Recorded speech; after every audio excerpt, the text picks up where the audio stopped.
Продолжаем гулять по ярмарке антиквариата и винтажа Мерканте ин Фьера в Парме, Италия. Ярмарка проходит 2 раза в год, весной и осенью, и собирает коллекционеров, энтузиастов, ценителей красивых вещей с историей. Приветствуем всех на канале «Фарфор Европы». Ярмарка в Парме нас заворожила. Это совершенно потрясающая атмосфера красоты и роскоши. Замираешь от восхищения и разглядываешь мельчайшие детали, удивляясь профессионализму мастеров прошлого. Это как в музее, только лучше. Все предметы можно потрогать и купить. Продавцы доброжелательны, все показывают и рассказывают. Они профессионалы. Многие семьи занимаются антиквариатом поколение за поколением. А вот эту роскошную террину от Херант мы уже показывали в первой серии прогулок по Парме. Ссылка на видео будет в описании. Мы заметили, продавцы хорошо знают, что продают, и не собираются расставаться со своими сокровищами за бесценок. Итак, идем смотреть роскошный фарфор. На этом стенде сеньора вынула из витрины и показала нам крошечную мокко-пару с лепными цветами от Майсен. «Большая редкость», — сказала сеньора. Эту очаровательную мокко-пару сеньора оценила в 450 евро. Возле этого павильона мы зависли надолго. Это витрина потомственных антикваров из Рима. Страсть семьи к антиквариату длится уже 3-е столетие. Представляете? Уникальная возможность рассмотреть поближе старинный фарфор. Разумеется, антиквары предлагали и купить. Специально для нас продавцы вытащили из витрины несколько роскошных фарфоровых пар. Это великолепная, сияющая золотом чашка и блюдце от парижской фарфоровой мануфактуры Дагати. Пардон за мой французский. Мануфактуре оказывала покровительство императрица Жозефина. Ручка в виде веточки алого коралла и богатое золотое крытье. Датируется началом XIX века. Продавцы оценили эту роскошную пару в 1200 евро. Еще одна фарфоровая пара, которую специально для нас вынули из витрины, это старая Вена. Так называют изделия венской фарфоровой мануфактуры до 1864 года, чтобы отличить от фарфора ее наследницы, мануфактуры Аugартен. Изумительная работа. Золото и пурпур, цвет власти. Великолепная чашка украшена мифологической миниатюрой, изображающей Диану и Каллиста. И характерный декор. Золотые колосья и белые перья, чередующиеся на пурпурном фоне. Эта фарфоровая пара датируется первой четвертью XIX века. Клеймо – герб Бабенбергов, династии герцогов Австрии, щит с 3 горизонтальными полосами. В этой витрине сплошные раритеты, посмотрим хотя бы некоторые из них. Рядышком со старой Веной старый Майсен, редкая фарфоровая пара от Майсен. Миниатюры, изображающие портовые сцены, покрывают поверхность чашки и блюдца. Датируется примерно 1735 годом. Продавцы хотят за нее 1600 евро. Хотите увидеть целую галерею фарфора раннего Майсена? Посмотрите наше видео из Королевского замка в Варшаве. Ссылочка в описании. А рядышком с ранним Майсеном не менее уникальная пара. Это неаполитанский фарфор. Реаль фабрика Фердинандеа. Эта королевская фарфоровая фабрика была основана Фердинандом I, королем обеих Сицилий, и производила фарфор с 1771 по 1806 год. Ее изделия известны как неаполитанский фарфор. Фарфоровая чашка и блюдце украшенный синим ободком с гирляндой золотых листьев. Центр блюдца и чашки декорированы мифологическими полихромными миниатюрами, отсылающими к археологическим находкам Помпеи и Геркуланума. Эта фарфоровая пара датируется 1780-90 годами. Клеймо синего цвета в виде буквы «Н» под короной. Существует мнение, что Реаль-фабрика Фердинандеа была попыткой возродить фарфоровую мануфактуру Каподимонте. Продавцы оценили эту фарфоровую пару в 1600 евро. Но это не рекорд для неаполитанского фарфора. Старейший британский аукционный дом Бонхамс продал вот такую кофейную пару от Реаль-фабрика Фердинандеа за 2250 фунтов стерлингов. А за сколько ушла вот такая кофейная пара неаполитанского фарфора с молотка на аукционе Сотбис, остается тайной. Среди этой красоты взгляд зацепился за чудесную фарфоровую пару для шоколада. Это снова старая Вена.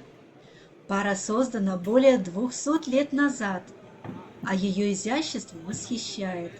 Чудесная ручка, орнаменты и вензеля на чашке и на блюдце. Рисунок на чашке выполнен в технике гризайль и изображает вид на Санкт-Вайт близ дворца Шönbrunn, летней резиденции австрийских императоров. Крытье цвета шартрез. Кстати, в наше время, через 200 лет, это самый модный цвет года. Фарфоровая пара датируется 1823 годом. Продавцы оценили ее в 650 евро. И мы обратили внимание еще на один раритет в этой витрине. Очень редкая фарфоровая чашка с блюдцем от мануфактуры Фабер в Брюсселе. Мануфактура производила фарфор очень высокого качества и в 1825 году стала официальной королевской мануфактурой короля Нидерландов Вильгельма I. А в 1830 году Бельгия получает независимость, и мануфактура Фабера становится собственностью первого короля Бельгии Леопольда I.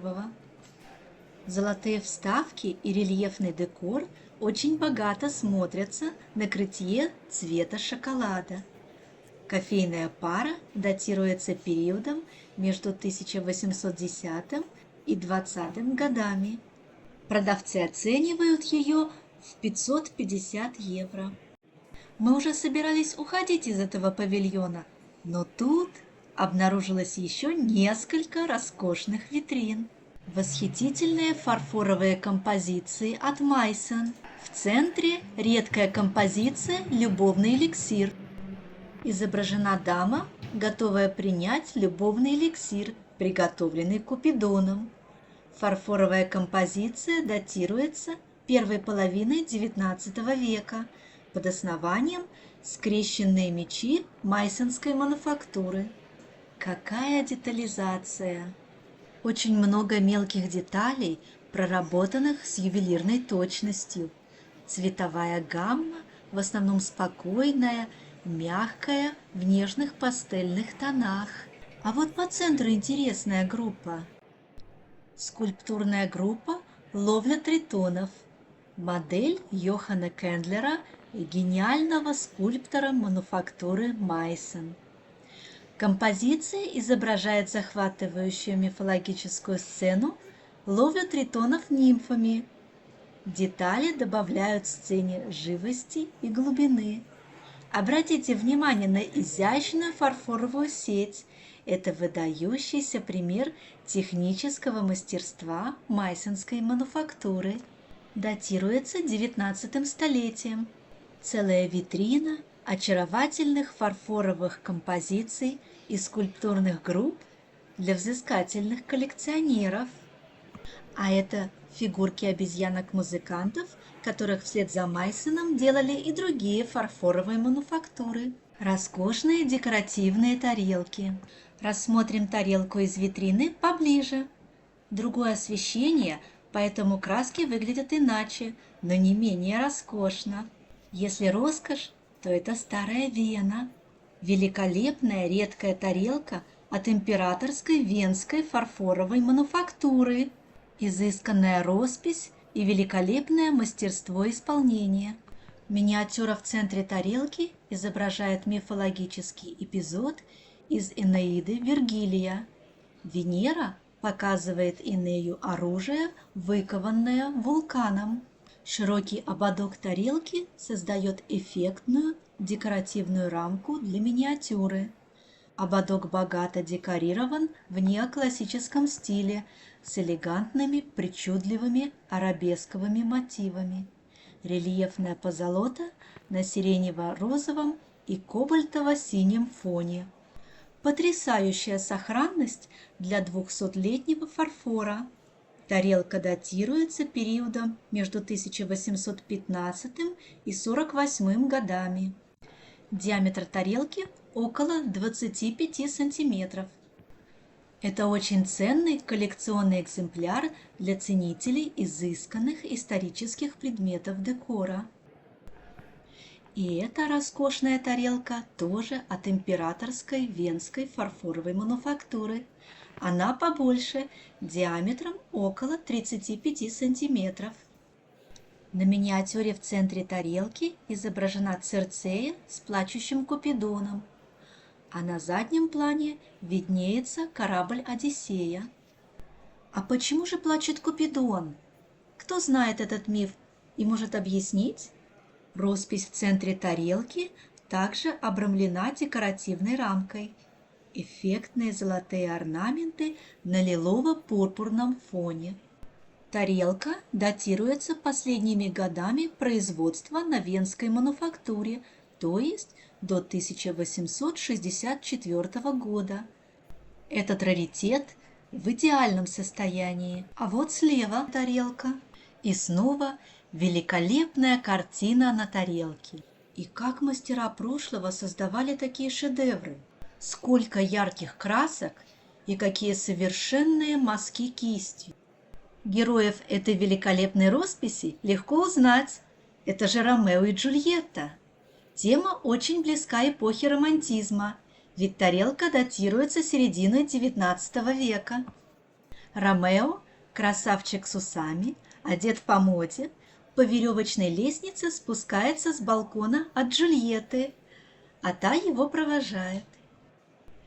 И в этот раз миниатюру обрамляет широкий ободок, богато декорированный золотыми орнаментами в резервах пурпурного, розового и небесного оттенков. И это снова императорская венская фарфоровая мануфактура. Тарелка в отличном состоянии. Мечта коллекционера. Продолжаем рассматривать роскошные декоративные тарелки. Сразу привлекает внимание крайняя тарелка на одной из верхних полок. Это высококачественный образец венского фарфора периода Бидермайер и позднего неоклассицизма. Тарелка изготовлена на императорской венской фарфоровой мануфактуре примерно в 1830 году, в период директорства Матиаса Нидермайера. Центральная сцена тонко расписана вручную. Изображены колесница любви и три грации. Это классический мифологический сюжет, высоко ценившийся в XIX веке.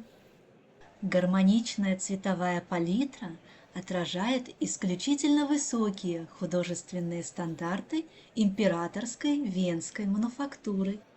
Тарелка богато украшена полихромной каймой с замысловатыми завитками и ракайлями, выполненными красной, фиолетовой и оранжевой красками.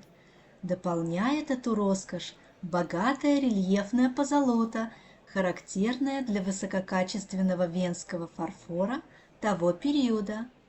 Ободок тарелки выглядит как изысканная парчевая ткань. Диаметр тарелки 24 сантиметра. Она в идеальном состоянии. Это экспонат музейного уровня выдающийся раритет для коллекционеров изысканного европейского антикварного фарфора. Все тарелки великолепны, все приковывают взгляд. Элегантная тарелка императорской венской фарфоровой мануфактуры, выполнена в изысканном стиле ампир ранний Бидермайер.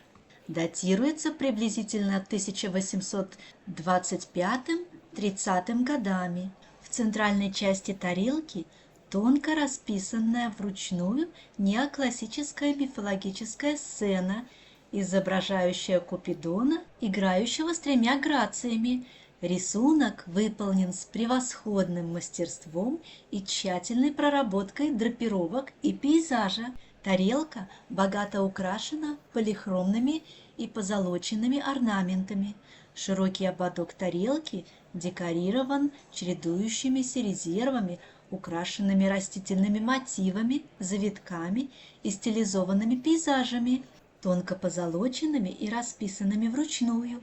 Край тарелки украшен изящной каймой с узором из листьев, характерной для высококачественного венского фарфора начала XIX века. Тарелка в отличном состоянии, диаметр 24 сантиметра. Изысканный коллекционный экземпляр для ценителей венского фарфора. Каждую из этих роскошных тарелок продавцы оценили в 1000 евро. А это что за чудо? Это элегантная фарфоровая сахарница с орлом на крышке. Корпус и крышка украшены росписью, гирляндой и золотыми и зелеными звездами. Сахарница стоит на 3 львиных ножках, украшенных золотом.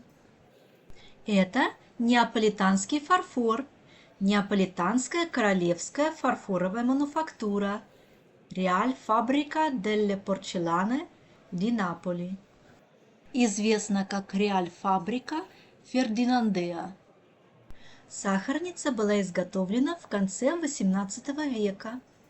Клеймо синего цвета в виде буквы «Н» под короной. Отсыл к Каподимонте.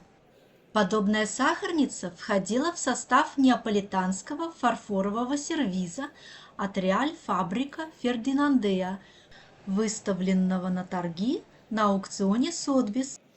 Великолепный сервиз на 6 персон, декорированный видами Неаполя и его окрестностей в позолоченной лавровой рамке на каждом предмете сервиза.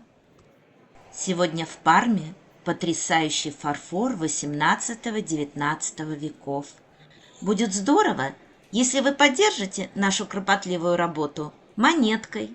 Это поможет нам показать больше интересных мест. Кнопка «Спасибо» под видео, там же, где кнопки «Подписаться» и «Поставить лайк». В соседней витрине ажурное блюдо с лепными цветами от Майсон, роспись «Стиль Шануазри», семейные сцены из жизни китайцев.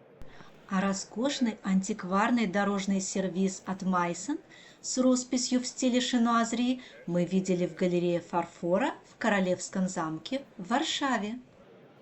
И все же оставим павильон потомственных антикваров из Рима, чья семья занимается антиквариатом уже 3-е столетие, и пойдем дальше искать чудеса на ярмарке. И вот оно, очередное чудо, буквально в следующей витрине. Роскошный лебедь из фарфора, богато декорированный золотом. Рассмотрим-ка поближе. Очаровательный лебедь великолепен и вблизи. Продавец оценила его в 790 евро. Очень много золота, а белоснежные крылья – это бисквитный фарфор. А что же клеймо?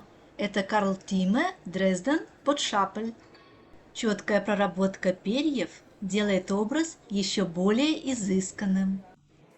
А блюдце, сверкающее золотом, напоминает водную гладь, и кажется, что лебедь скользит по воде. Интересно, что лебедь от мануфактуры Карла Тиме – это фактически ремейк, сделан по образу лебедя, созданного парижской мануфактурой Дегати в начале XIX века. Об этой мануфактуре мы уже говорили в павильоне антикваров из Рима. Кстати, у них мы видели и оригинал лебедя. Сделали фото, а когда вернулись наиграть видео, оказалось, что его уже забрали. И здесь то же самое. Только отвлечешься, а раритет уже купили, даже несмотря на немаленькую цену. Чашка в виде лебедя и блюдце, а это не соусник, как могло показаться. Производство парижской фарфоровой мануфактуры Дагати представляет историческую и художественную ценность. Это экспонат, достойный музея. Кстати, чайник в форме лебедя хранится в Музее изящных искусств в Монреале. А неполный лебединый сервиз без чайника, может, он и осел в Монреале, был продан на аукционе Сотбис. Причем в описании указывалось, что сервиз был создан на парижской мануфактуре Дагати примерно в 1810 году по модели Севрской мануфактуры. Что ж, кто бы ни придумал первым эту модель, образ получился роскошным. Что понравилось вам больше всего? Что впечатлило? Красоты так много, что во вторую серию все не вошло. Будет еще третья, а возможно и четвертая. Подписывайтесь на канал, чтобы не потеряться, чтобы увидеть всю эту потрясающую красоту. До новых встреч! Пока! Увидимся!